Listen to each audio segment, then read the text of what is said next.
Good morning সবাইকে। কেমন আছো সবাই? রাখি পূর্ণিমার অনেক অনেক শুভেচ্ছা সবাইকে।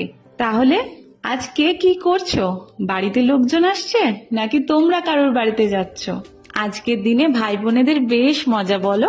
আমার নিজের কোনো ভাই বোন না থাকলেও আমি ছোটবেলা থেকে আমার জেঠতো দাদাকেই রাখি পরিয়েছি, ভাইফোঁটা দিয়েছি, কিন্তু এখন আর সেটা হয় না, কারণ আমার বাবার বাড়ি তো কলকাতায় আর বিয়ে হয়েছে বহরমপুরে, তাই আর যাওয়া হয় না রাখি বা ভাইফোঁটাতে কলকাতায় খুব একটা।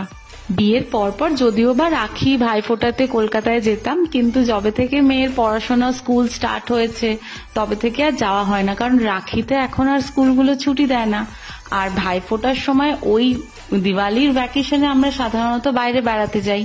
সকালবেলা ঘুম থেকে উঠেই প্রথমে চা বসিয়ে দিয়েছি, চা না খেলে তো আমাদের আবার দিন শুরু হয় না। আর এদিকে কুকারে একসাথে চাল ডাল আলু বসিয়ে সেদ্ধ করে নিই। আমার মেয়ে প্রতিদিনই ঘি দিয়ে এই ভাতটা খেয়েই স্কুলে যায়। ভাস্করের এক দিদি ও এক বোন আছে, কিন্তু দুজনেই দিল্লিতে থাকে, তাই ভাস্করেরও আর রাখি পূর্ণিমা বা ভাইফোঁটাতে ওদের সাথে খুব একটা দেখা সাক্ষাৎ হয় না। ওরাও বছরে একবার বা 2 বছরে একবার আসে, ওদেরও কাজের ব্যস্ততার জন্য ওরা সবসময় আসতে পারে না। তাই প্রতি বছরই এই রাখি পূর্ণিমার দিন আমি যাই আমার মাসতুতো ননদের বাড়ি, মানে ভাস্করের মাসতুতো দিদি, যে বহরমপুরেই থাকে।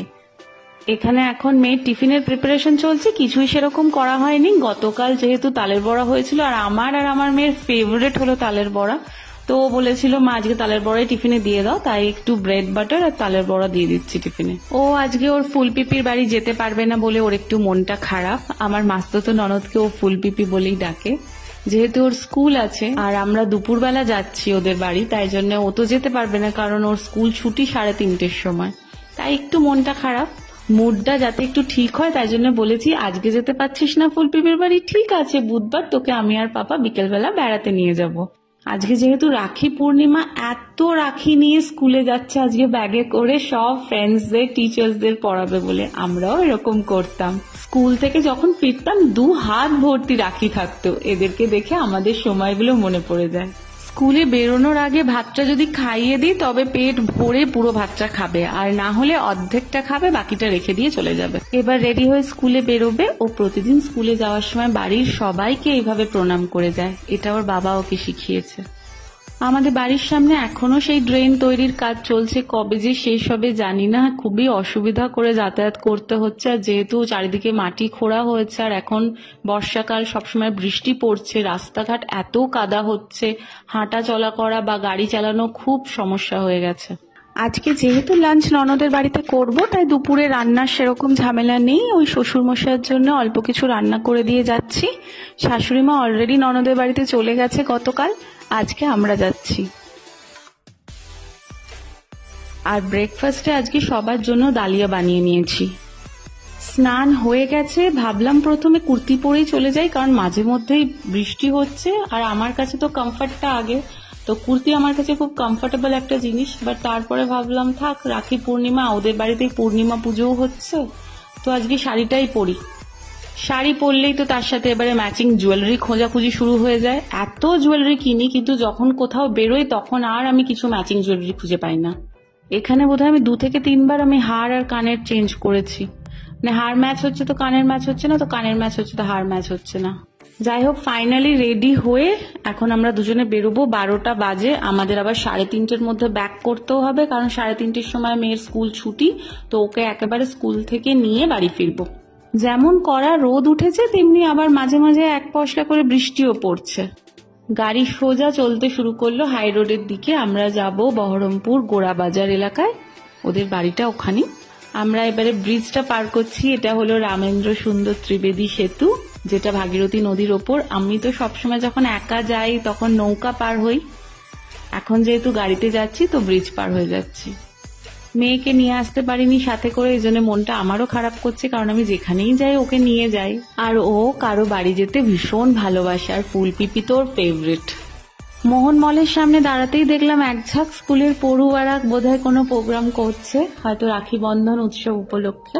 ভেতরে গিয়ে মোর শপ থেকে একটা ড্রাই ফ্রুটস এর প্যাকেট নিয়ে সঙ্গে সঙ্গে তাড়াতাড়ি বেরিয়ে পড়লাম, কারণ অনেকটা বেলা হয়ে গেছে, 1টা বেজে গেছে, আর বারবার ওদের বাড়ি থেকে ফোন আসছে যে তোরা কখন আসবি, এত বেলা হয়ে গেছে। পৌঁছে গেছি ওদের বাড়ি, আর ওদের এই সিঁড়ির কাছে ওদের এই গার্ডগুলো কিন্তু সবসময় বসে থাকে। আর এই যে গেট খুলছে এটি আমার মাস্তুতো ননদ। মুখে এক গাল হাসি নিয়ে গেট খুলছে আর বলছে, এই জন্য আমি শাড়িটা পরেছিলাম, জানি তুই ভিডিও করবি। প্রতি বছর যেমন দিদি ভাস্করকে ফুলের রাখি পরায়, এবছরও তার অন্যথা হয়নি, ফুলের রাখি পরানো হয়েছে। আর এই যে মিষ্টি, হেলথ কনসিয়াস মানুষ কিছুতেই মিষ্টি খাবে না, খুব কষ্টে একটা অর্ধেক মিষ্টি মুখে নিয়েছে। বাকি মিষ্টিগুলো কিন্তু আমি খেয়েছি, সব আমার পেটে গেছে। হ্যাঁ, যেহেতু ভাই খায়নি সেহেতু ভাইয়ের বউকে খাওয়ানো হয়েছে। গিফট হিসাবে ভাস্কর আজকে শ্রীরামচরিত মানস পেয়েছে বাংলায় অনুবাদের। ও অনেকদিন ধরেই এটা চাইছিল আর দিদি সেটা জানতো, তাই জন্য ওকে ওটাই গিফট করেছে। আর এই হলো দিদির বাড়ির রাধা কৃষ্ণ। এনারা হয়তো খুব শীঘ্রই আমাদের বাড়িতেও আসতে চলেছেন, কারণ আমার শাশুড়ি হয়তো জন্মাষ্টমীর দিন ওদের আনতে চলেছে আমাদের বাড়ি। বেশ বেলা হয়ে গেছে, তাই খেতে বসে গেছি, কারণ তাড়াতাড়ি বেরোতেও হবে, মেয়েকে স্কুল থেকে আনতে হবে। আজকে যেহেতু ওনাদের বাড়ি পূর্ণিমা পুজো, তাই জন্য সব নিরামিষ আইটেম হয়েছে। কিন্তু যেহেতু আমি এত মিষ্টি খেয়ে নিয়েছি, আমি আর একদম ভাত খেতে পাচ্ছিলাম না। যা হোক একটুখানি খেয়ে তাড়াতাড়ি করে উঠে পড়েছিলাম। তারপর একটু গল্প গুজব সেরে আড্ডা মেরে তারপরে যেতে হবে মেয়েকে স্কুল থেকে আনতে। এখন 3:30 বাজে, চলে এসেছি মেয়েকে স্কুল থেকে নিতে। এখন আবার একটু একটু বৃষ্টিও শুরু হয়েছে, আর সব বাচ্চারা 2 হাত ভর্তি রাখি পরে পরে আজকে স্কুল থেকে বেরোচ্ছে। মেয়েকে নিয়ে এবারে ফিরবো বাড়ি। আজকের মতো এখানেই, আবার কথা হবে তোমাদের সাথে আমার অন্য কোনো ব্লগে। ভালো থেকো, সুস্থ থেকো।